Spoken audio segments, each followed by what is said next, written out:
இந்த பைரவி இப்போ கார்த்திக் அதுக்கப்புறம் அஞ்சலி 2 பேரையுமே தனியா கூப்பிட்டு பேசிக்கிட்டு இருக்காங்க.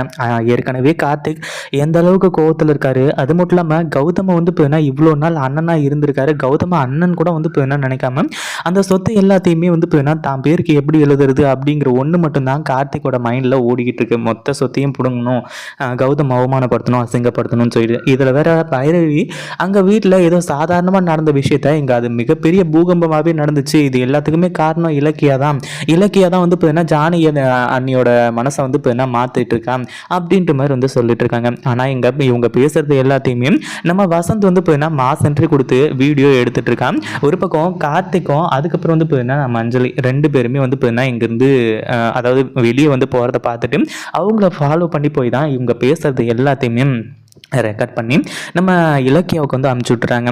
அது மட்டும் இல்லாமல் இந்த பைரவி வீட்டுக்கு வந்ததுக்கப்புறமா சரியான சங்கு வந்து பார்த்தீங்கன்னா காத்துக்கிட்டு இருக்கு.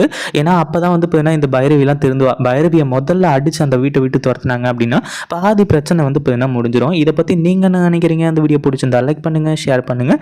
இப்போ தான் நம்ம சேனலுக்கு ஃபர்ஸ்ட்